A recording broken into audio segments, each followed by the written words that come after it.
நாட்கள் அனைத்தும் முருகப்பெருமானின் அருளால் நிச்சயம் உங்கள் வாழ்க்கையில் நல்லது நடக்க போகுது. நீங்களும் முருகப்பெருமானை வழிபடக்கூடிய பக்தராக இருந்தீங்கன்னா முருகா போற்றினே மனதார நினச்சிக்கிட்டு 3 முறை கமெண்ட் பண்ணுங்க. நிச்சயம் ஒரு நல்ல மாற்றம் காத்திருக்கு. முருகப்பெருமானுக்கு உகந்த செவ்வாய்க்கிழமையே பார்த்திங்கன்னா இந்த ஆண்டு ஆவணி மாதம் 3ஆம் தேதி பிறந்திருக்கு.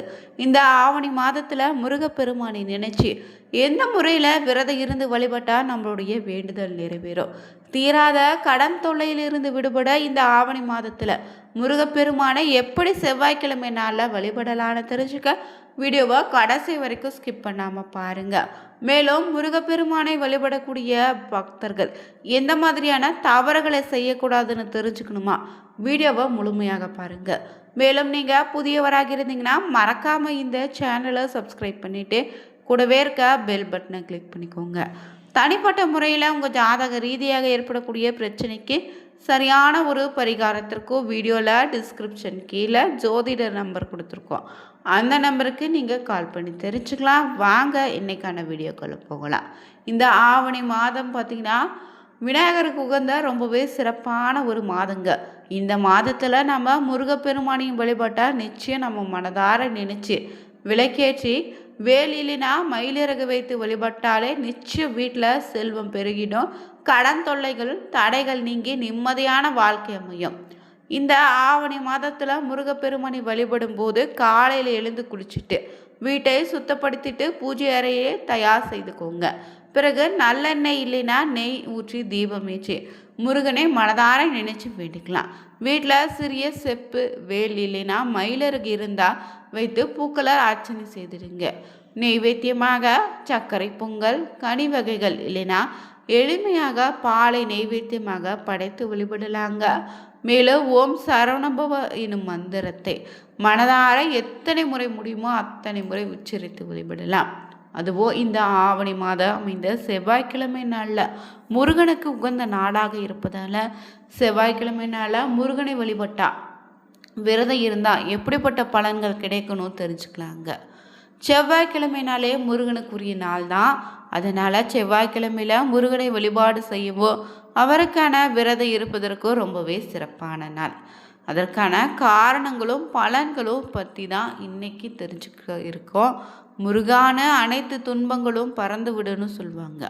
அப்படிப்பட்ட முருகப்பெருமானை நினைச்சு அவருக்குரிய செவ்வாய்க்கிழமை நாளில் விரதம் இருந்து வழிபட தொடங்கினாலே நிச்சயம் உங்களுடைய வருவாய் அதிகரிக்கும். குடும்பத்தில் அமைதி உண்டாக மன நிம்மதி உங்களை தேடி வருங்க. அது மட்டும் இல்லை, ஒருவருடைய செல்வ நிலைக்கு காரணமானவர்னா அங்காரகன்னு சொல்லக்கூடிய செவ்வாய் பகவான் தான். அந்த செவ்வாய் பகவானுக்குரிய நம்முடைய தமிழ் கடவுள் முருகப்பெருமான் மற்றும் சக்தி தேவிங்க.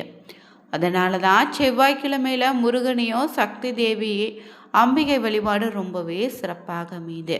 தமிழ் கடவுளாக பிறக்கக்கூடிய பார்த்திங்கன்னா முருகனுடைய பிறப்பு கதை கார்த்திகேயன் அசவம் சாப்பிடக்கூடியவரா என்ன கேட்கலாம். முருகனுக்கு பிடிச்ச செந்நிற ஆடை அணிந்து வழிபடுவது இந்த நாளில் ரொம்ப நல்லது. அதே போல் செந்நிற நெய்வேத்தியமாக கனிகளை வச்சு தீபாராதனை செய்து வழிபட்டால் நிச்சயம் உங்கள் வாழ்க்கையில் இருக்கக்கூடிய தங்கு தடைகள் நீங்கள் வாழ்க்கை பார்த்திங்கன்னா நல்லபடியாக மாறும். அதோடு நீங்கள் எதிர்பாராத அளவு புகழும் சக்தியும் நல்ல மங்கள நிகழ்வுகள் உங்களுக்கு நடக்க ஆரம்பிக்கும். அதே போல் உள்ளத்தில் உங்களுக்கு நம்பிக்கை அதிகரிக்குங்க.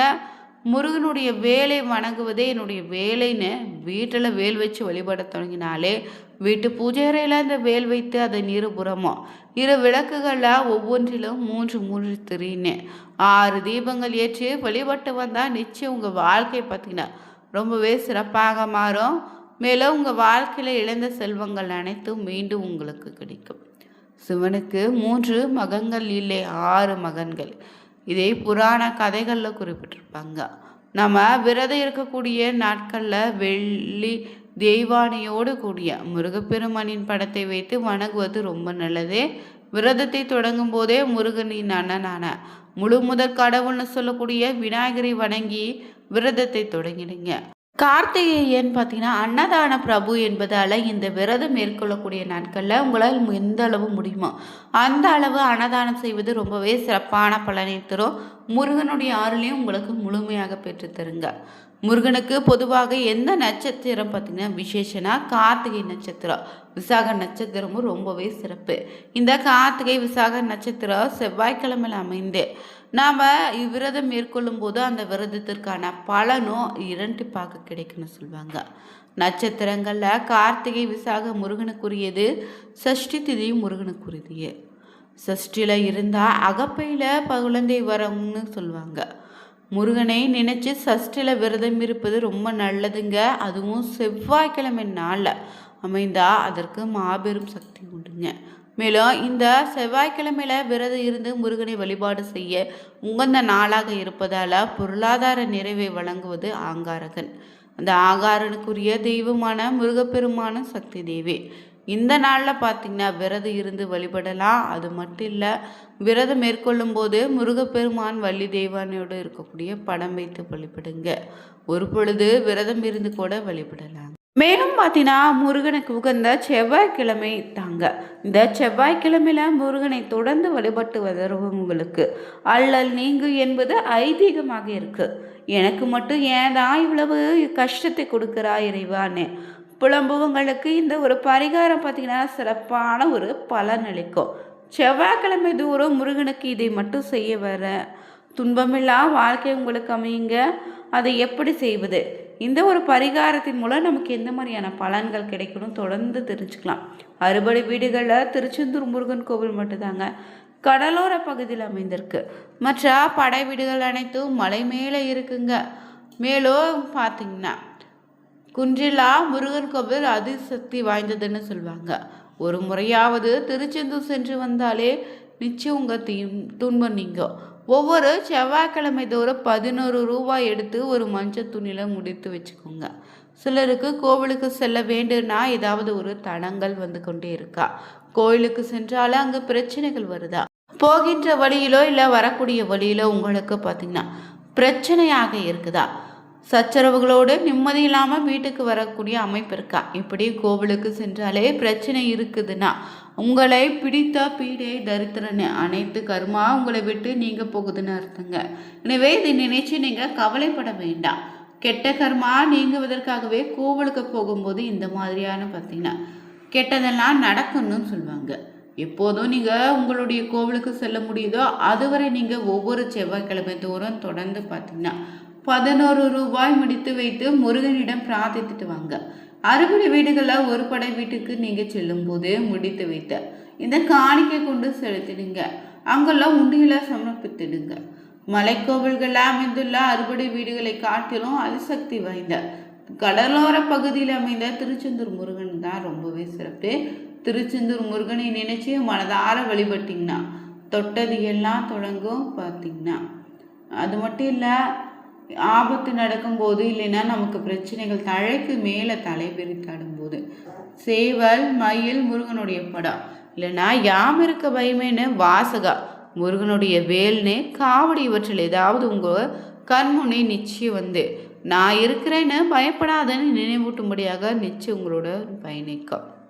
இதுபோல் யாருக்காவது உங்களுக்கு நடந்திருந்தா அவங்களுக்கு பார்த்தீங்கன்னா முருகனுடைய அருள் வந்து பரிபூர்ணமாக உண்டுங்க. ஒவ்வொரு செவ்வாய்க்கிழமையிலும் மனதார நினைச்சு பிரார்த்தனை செஞ்சுக்கிட்டு 11 ரூபாயை முடித்து வைத்திருங்க. எப்போதும் பார்த்தீங்கன்னா இந்த முருகனுடைய ஆலயத்துக்கு செல்லும்போது உடன் இருந்து வழி நடத்துவாங்க. உங்கள் பிரச்சனைகள் யாவையும் நொடியில் தீர்த்து உங்களுக்கு நல்வழியை காட்டுவார். நம்பிக்கையோடு இந்த ஒரு பரிகாரத்தை செய்து பாருங்கள், நிச்சயம் நல்லது நடக்குங்க. அது மட்டும் இல்லை, செவ்வாய்க்கிழமை நாளில் தொடர்ந்து 6 வாரங்கள் பார்த்திங்கன்னா வெற்றிலையில் தீபம் ஏற்றுவது நிச்சயம் காரியத்தை வெற்றியாக மாற்றி தரக்கூடிய தீப வழிபாடு இந்த வெற்றிலை தீபம். இதற்கு கிளியாத பார்த்திங்கன்னா 6 வெற்றிலைகளை எடுத்து அதன் காண்பு பகுதியை நீங்கிட்டு 6 சந்தனம் குங்குமம் போட்டு பூக்களால் அலங்கரித்து 6 அகல் விளக்கில் நெய் ஊற்றி பஞ்சு திரியிட்டு மனதார நினச்சி கொண்டு 6 வாரங்கள் தொடர்ந்து பார்த்திங்கன்னா இந்த வெற்றிலை தீபம் போட்டுவாங்க. இந்த தீபம் பார்த்திங்கன்னா செவ்வாய்க்கிழமையில் ஏற்றலாம், மற்ற நாட்களை கூட ஏற்றி வழிபடலாங்க. ஆனால் கூடுதல் முழுமையான பலனை பெற செவ்வாய்க்கிழமை தோறும் இந்த மாதிரி செய்யுங்க. நிச்சயம் நீங்கள் நினைத்தபடி நல்லதெல்லாம் நடக்கும். உங்கள் வாழ்க்கையில் இருக்கக்கூடிய கஷ்டங்கள் நீங்கிடும். தொழிலில் ஏற்படக்கூடிய தடைகள் சிக்கல்கள் அனைத்து விலகிடுங்க. மேலும் நீங்கள் புதியவராக இருந்தீங்கன்னா மறக்காமல் இந்த சேனலை சப்ஸ்கிரைப் பண்ணிவிட்டு கூடவே இருக்க பெல் பட்டனை கிளிக் பண்ணிக்கோங்க. Thank you viewers.